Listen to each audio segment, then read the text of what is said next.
Do you have trouble getting the best out of your team? Well, today I'm going to share with you 5 performance-killing mistakes that can turn good hires bad. But before we do that, my name is Tristan Bond. I'm CEO of Practice Acceleration. What we do is we help great healthcare professionals create thriving businesses with an emphasis on building a business that doesn't depend on you.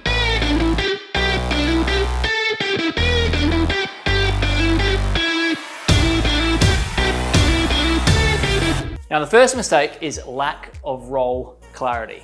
It is not enough to say receptionists answer the phone or practitioners, clinicians treat patients. No, your team members need to know exactly what they need to do, how they need to do it, and what a successful outcome actually looks like. You also need to have performance expectations around their role. For example, what are the consequences for poor performance, for not following the processes and systems that you set out in your practice? The last part of this is you've got to diarize everything.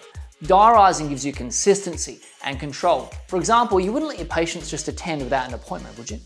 So why would you let your staff attend your clinic without a clear plan for their day? Mistake number 2 is not having measurable performance expectations.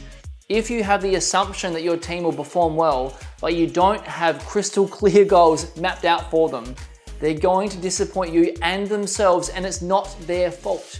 Because how can they be expected to do their role if you've never given them clear guidelines and boundaries to follow?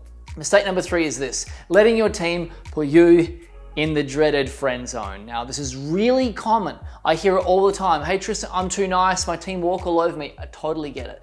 The problem isn't that you're too nice. Keep being nice. The problem is that you don't have a system for effectively managing your team.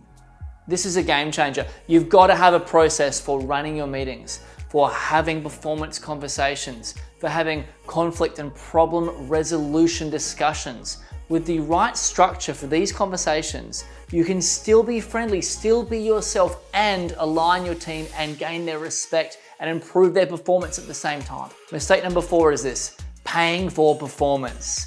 Peak performance is a direct result of your leadership, your management structure, and the kind of culture that you build. If your team want more money, that's great, but they just can't demand it. They've got to earn it. So many times I hear practice owners saying, hey, Tristan, I'm paying my staff more because I'm afraid they're going to leave. Now, I can totally relate to that, but please don't do it. Now, they do this even if a staff member is performing badly. Look, with clear performance goals and outcomes, if someone comes to you and they request a pay increase, you can simply relate that performance back to the key performance indicators that you've already set. And then you can make a very informed decision about whether you want to promote them, give them a bonus, or give them some other kind of reward or incentive. Number 5 is a lot of practice owners only meet with staff when there's a problem. And listen up, by that time, the horse is already bolted. Spot fires pop up as a symptom of an underlying problem simmering beneath the surface. If you're constantly running around fixing emergency situations, your leash on your team is far too long and the feedback loop is too slow. You have to have frequent meetings to preempt any issues that are bubbling below the surface and get ahead of them. There's always going to be some problems in business and relationships, but less will pop up when you have the right meeting structure and frequency. Hey, I know that there's a lot we've covered inside this episode. Thank you so much for joining me. But if you want to learn more about management, I've actually recently released my book, The Practice Acceleration Method. I'll pop a link for you below so you can get access to it. Just go through the book and follow it step by step, and you will see the growth in your practice for yourself. Thank you so much for watching. I'll see you on the other side.